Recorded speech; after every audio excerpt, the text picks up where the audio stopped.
Bonsoir à toutes et à tous, bienvenue dans un tout nouvel épisode des Sartois du Web en ce vendredi 19 mai. Voici votre programme de la soirée. On commencera par le chiffre de la semaine, le numéro 5, avec un événement qui est prometteur. Et puis, je reçois Cédric Rosin, formateur Apple des produits. Il a créé il y a quelques années sa chaîne Twitch où il partage sa passion pour la programmation et la vulgarise toute la semaine en la rendant accessible à tout le monde. Et puis, on parlera un peu écologie avec le portrait de Marie-Jeanne, très engagée pour la cause écologique. Elle a créé des sacs en tissu stylés et réutilisables et elle va avoir besoin de vous avec un fonds participatif. Et puis un nouvel épisode de l'Épicurien, il sera musical avec la rencontre d'un DJ résident au bar chez Marcel et le Lodge en centre-ville du Mans. Il s'agit de Kev Bear. Et si on apprenait aussi en s'amusant, c'est l'objectif de Brick 24 qui permet aux entreprises lors de séminaires d'acquérir des compétences grâce au jeu, à ne pas louper en troisième partie d'émission. Et puis il y aura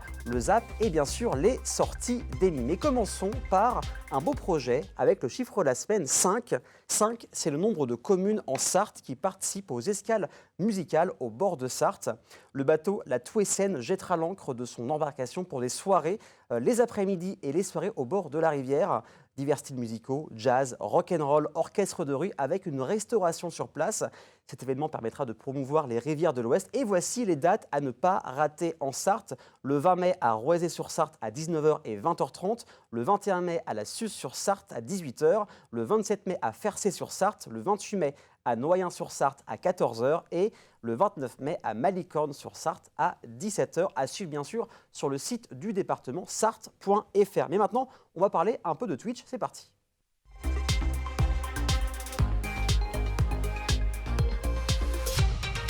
Donc si on parle de la grosse pomme, Apple, vous connaissez tout, ça parle vraiment à tout le monde. Mais la programmation, je ne suis pas sûr que vous connaissiez tous le sujet. Pour en parler, je suis avec Cédric. Salut Cédric, comment ça va? Bonjour Adrien, ça va très bien, merci. Eh ben, merci d'avoir accepté l'invitation de venir sur le plateau. Donc, on s'était déjà vu il y a 2 ans Déjà, pour oui, ça passe vite. un portrait de la semaine, donc l'interview qui est enregistrée en amont. Donc formateur Apple sur les produits pour les particuliers et pour les entreprises.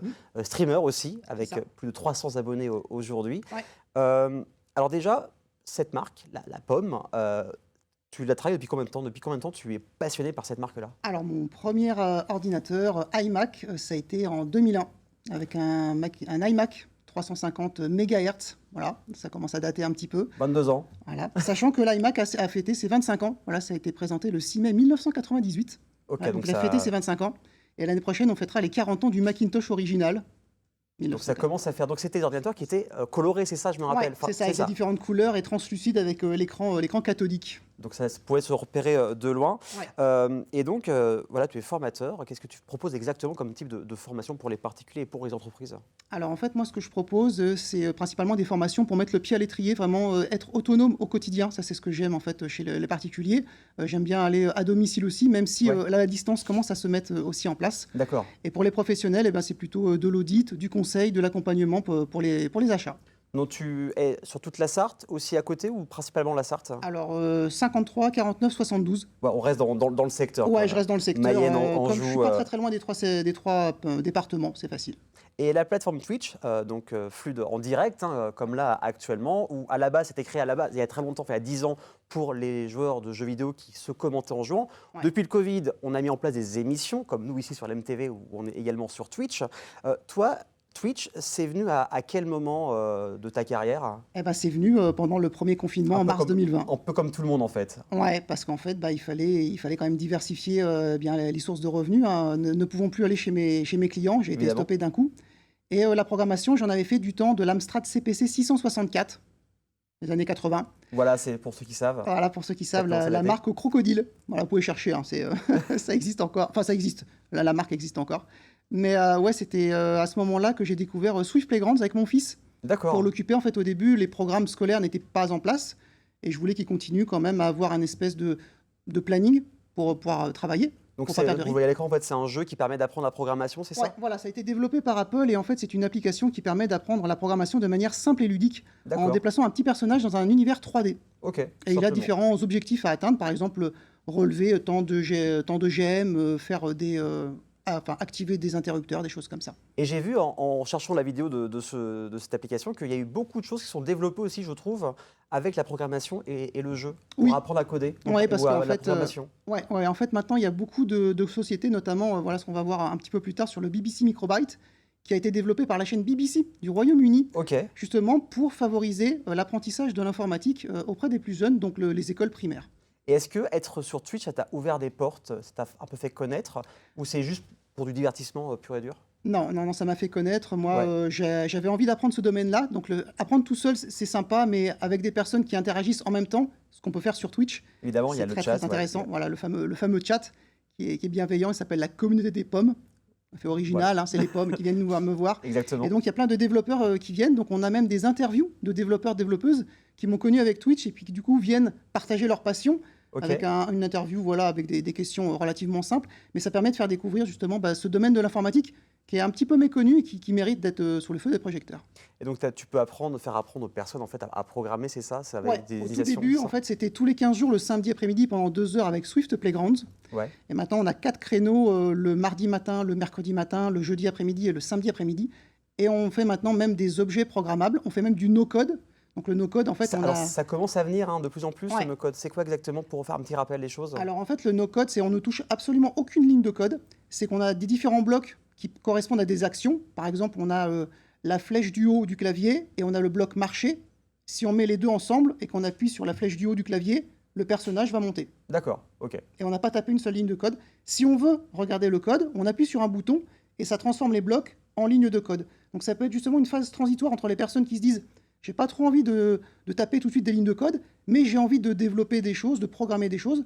Le no-code, ça peut être l'une des solutions. Et ça a plus d'importance qu'avant, j'ai l'impression, parce que je vois beaucoup sur LinkedIn, sur Internet, qu'on parle de plus en plus, là, depuis ces derniers mois, du no-code. Ouais, ça monte en puissance, parce qu'en fait, il y a un potentiel qui est finalement complètement inexploité. Ok. Ça demande quand même certaines compétences. Voilà, on ne peut pas faire de la programmation et du no-code. Voilà, ce n'est pas la solution magique. Mais ça permet justement à plus de personnes de pouvoir s'intéresser à ce domaine de l'informatique et justement pouvoir acquérir des compétences. J'imagine qu'on peut trouver des tutos sur Internet, sur le no-code, ou il faut mieux suivre des formations, selon toi? Ça c'est compliqué, c'est un peu l'entre-deux. Ouais, moi je pense qu'un mélange des deux est assez intéressant. Moi je pense que c'est de communiquer avec des autres, aller vers des communautés, aller sur des forums, ne pas hésiter à poser des questions, même si on trouve qu'elle est bête. Et c'est comme ça, je pense, qu'on progresse le plus. C'est le plus important. Alors, il y a eu des changements par rapport à la dernière fois où on s'est vu. Vous étiez 2 avant. Maintenant, tu gères ça tout seul. Quels sont ces autres changements qu'il y a pu y avoir en à peine 2 ans? Alors en fait, avec les changements, du coup, maintenant je suis dans un placard qui s'appelle le placard à code. Au moins, tu joues sur ça. Hein. Ouais, je joue sur ça parce que ça fait un petit quelque chose, c'est marqué dans la bio, et puis les gens aiment bien ça. Ça remet un petit peu le programmeur, vous savez, qui est dans le garage tout seul. Exactement, voilà. Voilà, ça fait un petit peu cette image-là. De nouveaux créneaux, des nouveaux contenus qui vont arriver aussi à la rentrée. Et puis du coup, des interviews qui se font un petit peu plus fréquentes aussi. Et puis en termes de contenu, on a des objets connectés maintenant, on a du no-code, on a aussi de la programmation de jeux vidéo. Ok, donc j'imagine que ça va intéresser pas mal de monde de programmer le jeu vidéo. Parce qu'en fait, le jeu vidéo, c'est quand même le média qui est le plus vendu par an, qui a même dépassé le cinéma. Ouais, c'est ça. Donc, j'imagine que ça doit intéresser pas mal de monde. Ouais, c'est l'une des portes. En fait, les 4 créneaux qui sont sur cette chaîne Twitch sont vraiment différents les uns des autres, avec des horaires différents, justement pour que des personnes... Voilà, si elles n'aiment pas le jeu vidéo, on ne fait pas que ça, on fait aussi des objets programmables, on fait aussi du Swift, et c'est bien sûr compatible maintenant avec différentes plateformes. On s'est un petit peu éloigné d'Apple, même si ça reste toujours le cœur, avec Swift Playgrounds, bien sûr. Et tout ce que j'utilise fonctionne sur Mac, mais on s'est maintenant aussi fait sur du Windows et du Linux assez récemment. Donc comme ça, pas de jaloux. Oui, voilà. En fait, il y a plus de 700 langages de programmation différents, il y a plein de plateformes d'informatique. Donc en fait, tu as du contenu sur Twitch quasiment infini avec tout ça. Oui, en fait, je pensais, au début de la chaîne, je me suis dit, à un moment, je vais manquer de contenu. Oui. Non. En fait, non, voilà, avec tout ça... Plus on gratte, et puis après, il y a des gens qui me disent sur le chat, ah oui, mais est-ce que tu as vu tel appareil? Est-ce que tu as vu tel langage de programmation? Oui, parce que c'est interactif. Toi, tu penses à des choses, les viewers, spectateurs comme vous actuellement, vous pensez à autre chose, et ça fait un effet de groupe et de masse pour créer du contenu ensemble. En fait. Ouais, c'est ça, la programmation. C'est comme ça qu'on peut progresser. C'est parce qu'on peut avoir la même problématique ou le même défi à relever, et on va avoir des points de vue complètement différents qu'on va pouvoir combiner. D'accord. Et c'est là où on progresse le plus vite. Et le mieux d'ailleurs. C'est parfait. Alors, tu as ramené quelques objets. Ouais. Explique-nous un peu ce que tu as ramené exactement. Donc, je vois un badge pour commencer. C'est quoi? Ouais. Donc ça, le badge, c'est le Badger 2040. Donc c'est un badge avec un écran E-Link. Donc c'est une encre électronique D'accord. qui permet d'afficher exactement ce qu'on veut. C'est une encre magique, quoi. Ouais. En fait, juste derrière, on a un petit processeur, un RP 2040. Donc c'est un tout petit processeur. D'accord. Qui permet en fait de le programmer. Donc en fait, on met des lignes de commande, on le programme et on le fait afficher ce qu'on veut. Ce modèle-là, il est un modèle statique. On peut faire clignoter certains éléments, mais il y en a un qui est devenu communicant avec du Wi-Fi. Ok. Et on peut par exemple mettre des threads de Twitter. Génial. On peut mettre des informations de la météo. D'accord. On peut mettre des news. Donc si je veux mettre mon tweet à moi, mon dernier tweet, je peux l'afficher là, quoi. Ouais, et ça va tourner en boucle. D'accord, ok. Voilà, on peut faire tourner les images, etc., etc. Donc ça, c'est ce qu'on a fait cette semaine, c'est ce que j'ai présenté. Et quand tu parles de caractère fixe, ça met combien de temps pour changer ou s'afficher? Et justement, c'est quasiment infini. C'est instantané? Parce que là, en fait, ce que vous voyez, ça demande de l'énergie. Il n'y a aucune source d'énergie là. Oui, parce que là, c'est pas branché. Là, il n'y a rien. Il est branché à rien du tout. Hein. Ouais. Si vous voyez, en fait, c'est les petites étiquettes qu'on voit aussi dans les grands magasins pour afficher les prix. D'accord, ok. Donc ça ne consomme rien. Eh ben, c'est super. Ça tient plusieurs mois. C'est limite écologique. Oui, voilà. oui, en plus, comme on peut changer l'écran, on peut changer le contenu. Eh ben, c'est parfait. Ouais. Donc, rappelle ce que c'est exactement pour. Donc ça, c'est le Badger 2040. Le Badger 2040, vous avez entendu, parce que ça donne envie, c'est prometteur. Alors, à côté, c'est un peu plus mastoc, un peu plus gros. C'est quoi exactement? Alors, justement, au-dessus, on a le fameux BBC Microbyte. Là, il est entouré d'une petite protection en plexi. Et en dessous, on a ce qu'on appelle la planche d'essai, qui permet de faire des montages électroniques sans la moindre soudure. D'accord. Donc, en fait, tout ce qu'on branche, en fait, va pouvoir communiquer sans la moindre soudure. Donc, en fait, on peut enlever les différents éléments. Ok. Et donc là, pour les Jeux Olympiques, il y a la France qui va expérimenter une nouvelle signalétique pour les piétons, pour la sécurité des piétons. Et bien justement, je vous propose, c'était une expérience qu'on a fait aussi avec les pommes. Donc là, c'est un système tricolore. Ouais. Et là, on a la signalisation pour les piétons. D'accord. Donc en fait, il faut le brancher. On va le brancher, donc là, hop, juste là. Donc d'un côté, voilà, il y a le feu tricolore, donc vert, orange et rouge. Et de l'autre côté, pour les piétons, comme on a actuellement, vert et rouge. Et là, ça s'allume. Voilà. Vous voyez. Donc en fait, le vert, ça, ce sont les feux tricolores des voitures. Exactement. Et ici, c'est pour les piétons. D'accord. On a le petit piéton qui est juste ici. Ok, qu'on voit juste en rouge. Sinon, je peux remonter un petit peu, messieurs, vous me dites. En fait, il y a un petit bonhomme qui est juste ici. On le voit un petit peu, ouais. Vous voulez que je le remonte un petit peu? Non, je pense que c'est bon. Okay. Et là, tu as une touche A. Donc le fameux bouton qu'on a à côté des feux tricolores. Exactement. Donc là, les feux vont passer au rouge. Ok.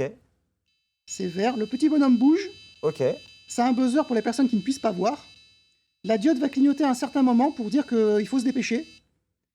Ça repasse au rouge. Et après, les voitures... Après, voilà, c'est parfait. Voilà. Merveilleux. Et ça t'a mis combien de temps pour programmer ça? Alors moi, je suis le slow runner du code, donc ça m'a pris 3 heures. Ouais, mais en 20 minutes, c'est bon. Au moins, ça fonctionne. Hein. Alors des fois, ça fonctionne, oui. Non, généralement, 9 fois sur 10, ça fonctionne. Hein. Mais c'est vrai que des fois, j'arrive, je leur dis aux pommes, aux personnes qui regardent, que l'échec fait partie de la réussite, il faut y penser aussi. Donc des fois, je ne réussis pas en stream. Je travaille hors stream et je suis tout fier quand je reviens en disant j'ai trouvé la solution. Et puis tu le montres après en stream. Donc en tout cas, merci beaucoup Cédric. Donc tu es présent sur pas mal de réseaux sociaux. Oui. On se retrouve où exactement? Alors sur Twitter, Instagram, Mastodon et LinkedIn avec Format Mac. Et ben voilà, vous n'avez plus qu'à le suivre. Et sur Twitch, bien évidemment, pour suivre tes streams, ton contenu et bien sûr tous les projets qui vont aller après. En tout cas, merci beaucoup d'être venu et d'avoir parlé de programmation et de vulgarisation de la programmation. Dans un instant, on parlera avec Marie-Jeanne, avec son portrait de la semaine, de sacs réutilisables pour éviter les déchets inutiles et aussi avec un DJ chez Marcel. Mais ça, ce sera en centre-ville et surtout juste après la pub. À tout de suite.